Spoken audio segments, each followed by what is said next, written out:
We're staying tonight in Lovelock, Nevada. I think this is where Lovelock's got their name. This is right across the street from the Safeway we just shopped at. In the middle of town. It's just a small town. We're going to an RV park in a recreation area called Rye Patch.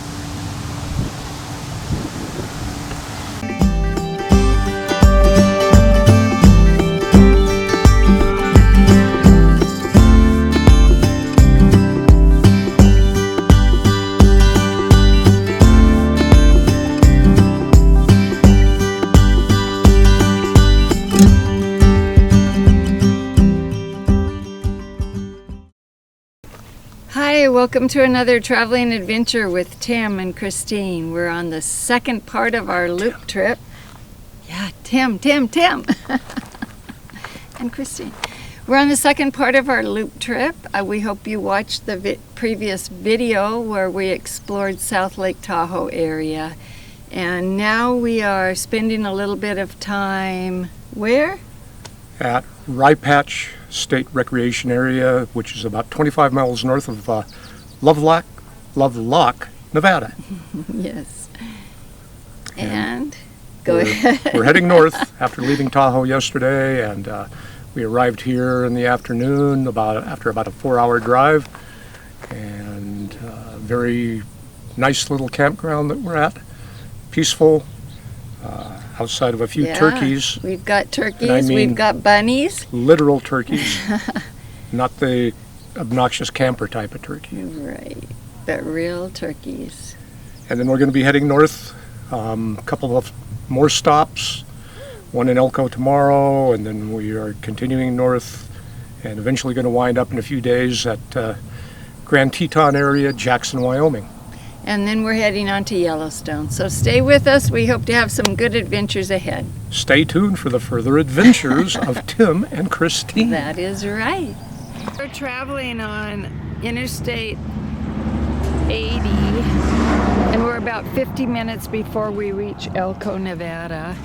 And we pulled over because we're dragging our tires. So we gotta get that taken care of.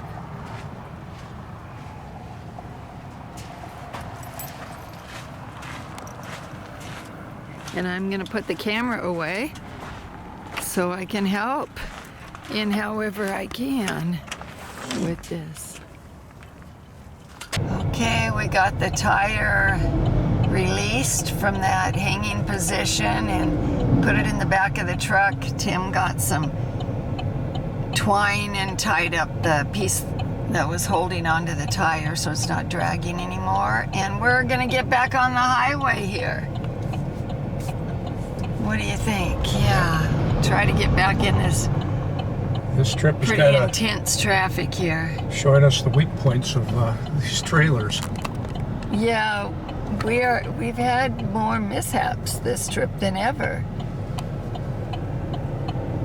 But at the same time, we feel fortunate that we caught that when we did. That truck driver told us to pull over. He even stopped to let us know what the problem was. This is the California Trail. Early pioneers crossed this territory here.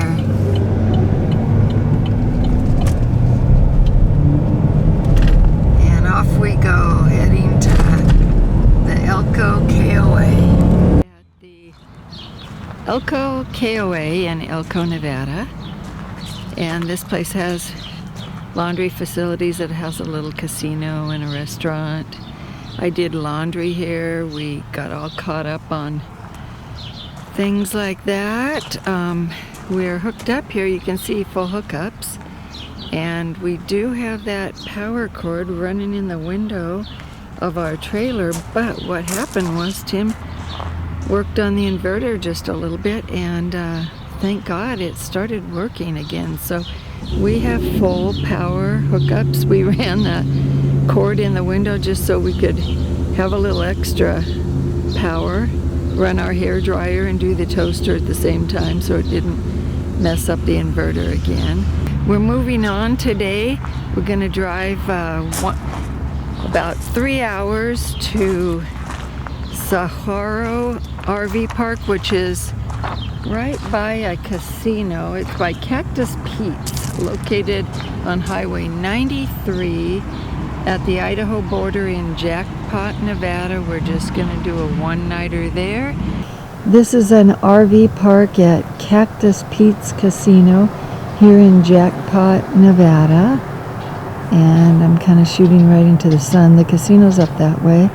It's a hotel and casino, several stories high, nice outdoor swimming pool and spa.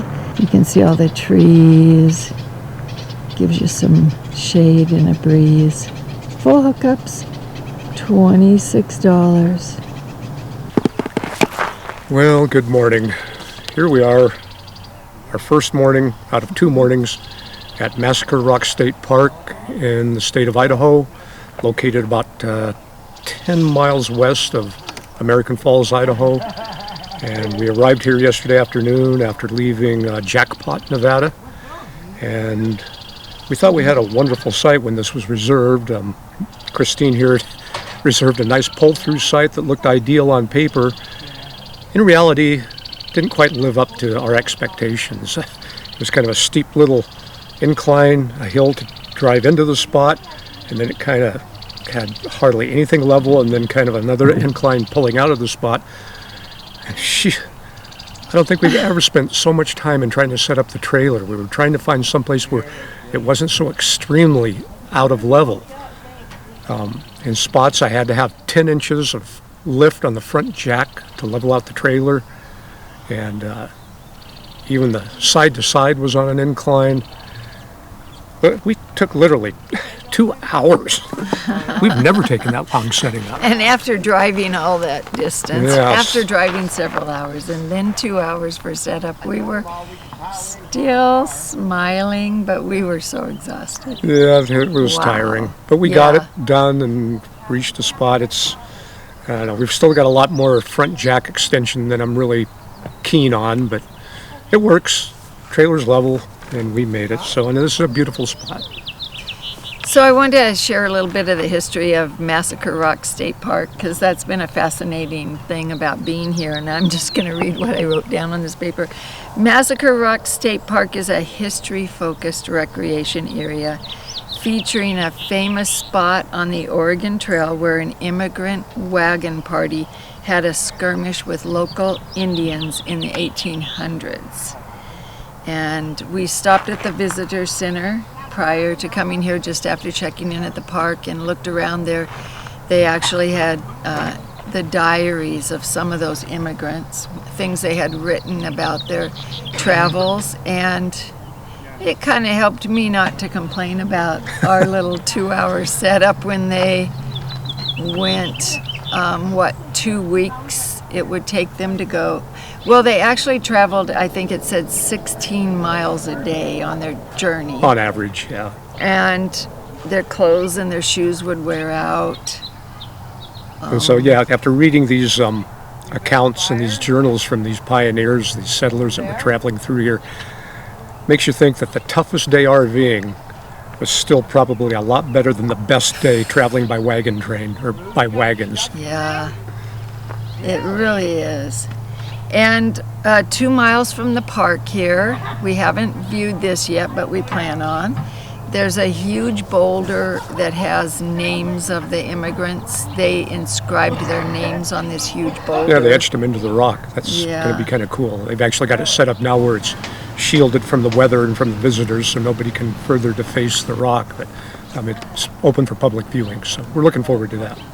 And there's also one other area in the park that we haven't seen yet where you can see the wagon ruts. They've kept those, preserved the wagon ruts from the original immigrants.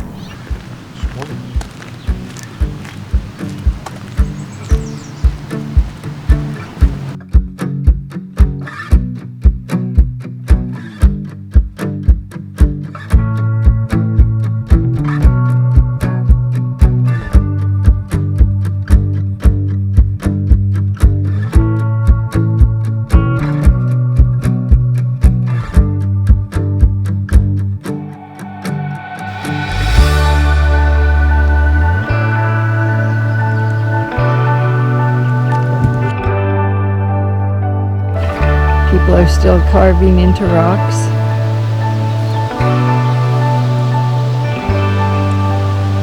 So we finally found the pathway that's going to take us under the highway so that we can view these wagon ruts from the pioneers. It's been quite a search because it's not well marked. And it says the Old Oregon Trail. And here we go under here.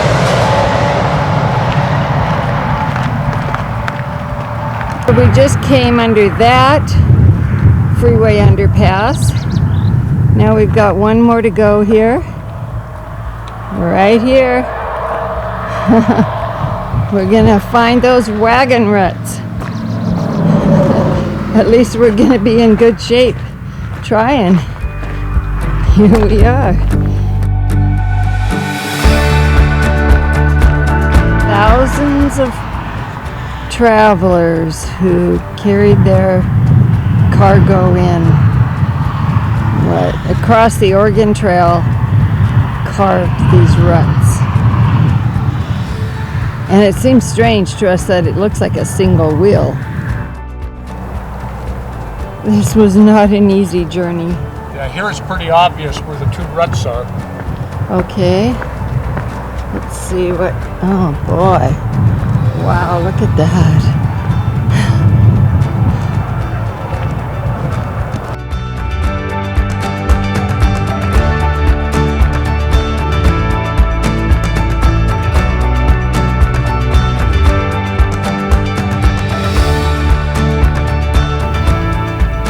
Okay, so this is an overlook, the Snake River.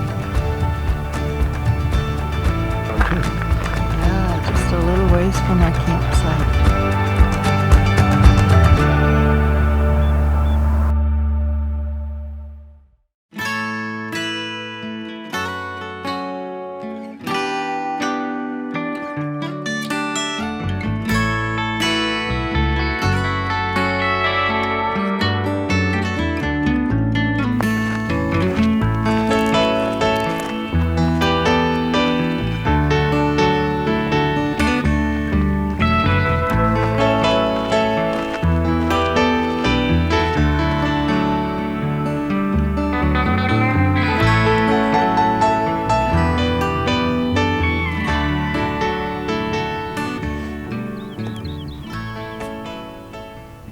Welcome to Wyoming! Traveling to our campsite still in the Grand Tetons.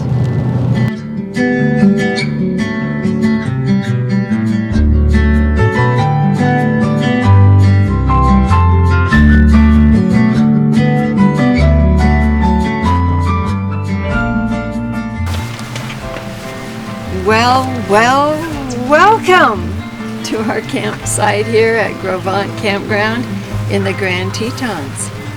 We arrived here yesterday after driving about 182 miles after leaving Massacre Rock State Park in Idaho, and here we are.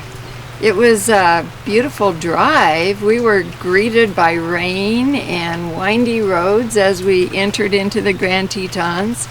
And Tim was driving during that part of the adventure. Allegedly, it was a beautiful drive, according to Christine. But, yes, I had beautiful views on the passenger side. Coming up the first pass, whose name I escaped me, and then coming up Teton Pass, was teetering on white-knuckle driving a bit. It's pretty steep in spots, and there are some grades, I recall, that had like 10% grade warnings.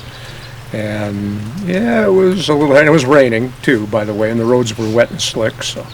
And you were having some reminders of when you used to come to that area for skiing when everything was covered with snow, but we saw a little bit of snow on some of the mountaintops, but mostly a lot of beautiful green everywhere we looked. It's a beautiful time of year, but it is raining. That's why we're under our awning right now. Yep. And yeah, last time I came through that area, actually we skied Teton Pass, backcountry skied, and it was white and snowy up there, and that's of course that's been between 25 and 30 years ago. So you know, even the town of Jackson seems to have gotten much larger and much more populated with people. Yes, we had to drive through Jackson before we got here, and so we got a quick little glimpse of Jackson. We saw the Antler arches from our car looking out.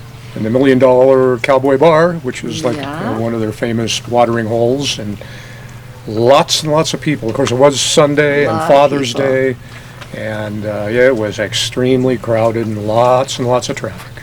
So today, since it's really rainy, today and part of tomorrow, but today we plan on going back into Jackson, get a few groceries, walk around, see a little close-up view of the Antler Arch. You have to see that. It's just a highlight of Jackson for tourists. And maybe buy a t-shirt. I don't know. The t-shirt queen. Yeah, they have a t-shirt. I saw a t-shirt place here on the corner too. She's already scoped everything out. Yeah, stay with us because there's so many things to do here in the Grand Teton. So many amazing historical landmarks here and beautiful viewpoints that it can be overwhelming. We've been trying to figure out which ones fit our schedule, and so stay with us and see which ones we end up going to. Yep, we'll get it figured out. Thanks for joining us. God willing and the creek don't rise.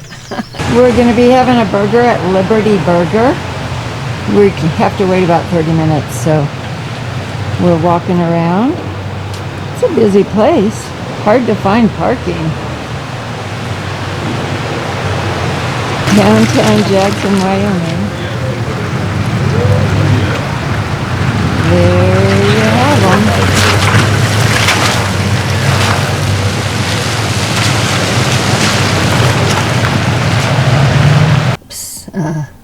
Literature and more maps. Trying to decide what today brings for us.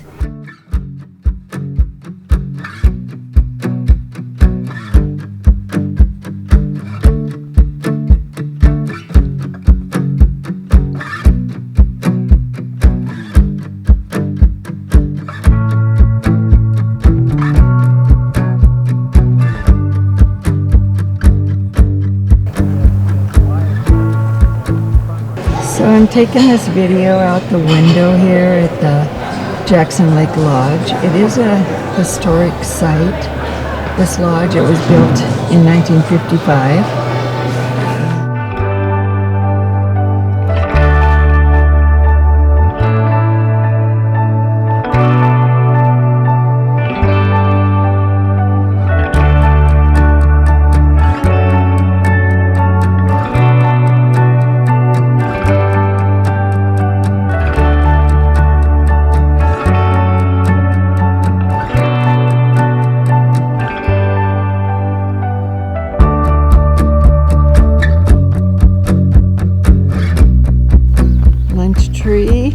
Loop Trail at Jackson Lodge.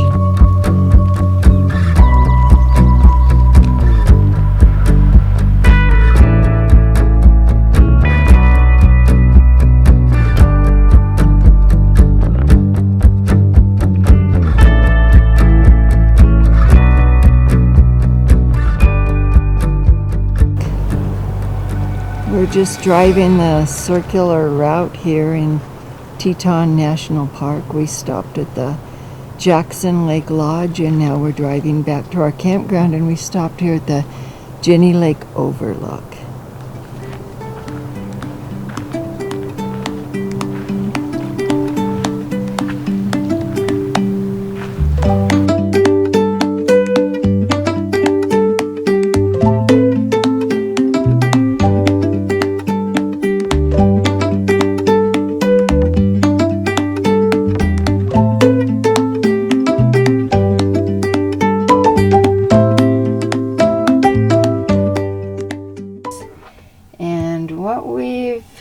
Fixed on today is to go to this Taggart Lake. You can see that circular dotted line, that's the Taggart Lake hike, and we were told that it's best to do it counterclockwise. It's about 3 miles, pretty easy. We're going to give that a shot today, and hopefully we can find parking and it's not overly busy, so we'll let you know how that goes. And we got a parking spot. It is full, but people are coming and going. It's a beautiful day in the Tetons here. The mountains are showing off.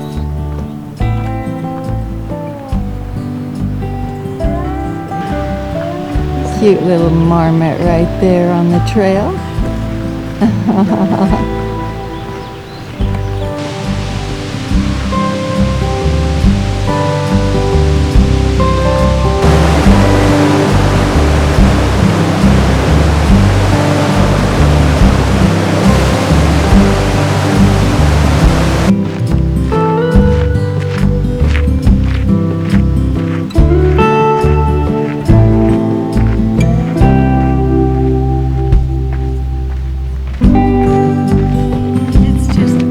Still on the Taggart Lake Trail. This is an interesting, very different part of it, with all these spindly evergreens and lots of puddles in the middle. We reach the lake area. Hey, walk around this way. You want to walk first?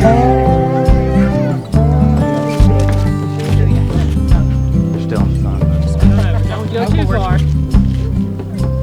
We can get one of these. Where Jared is a good spot to take it. Yeah.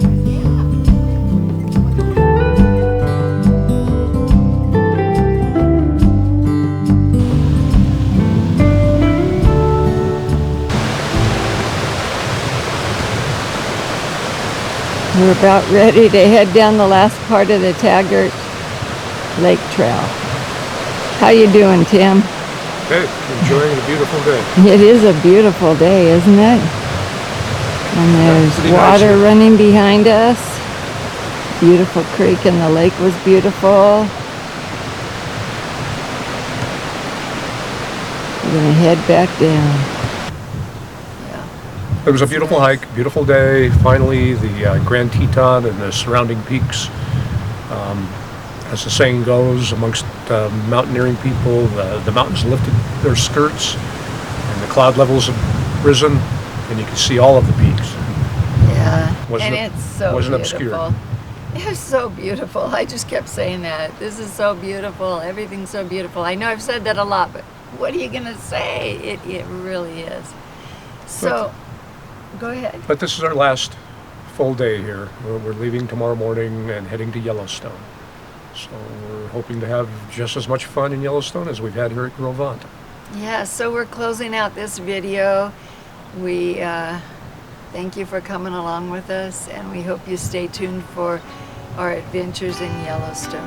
I don't know what's ahead, Yep. but we'll find out. And we're going to turn another page.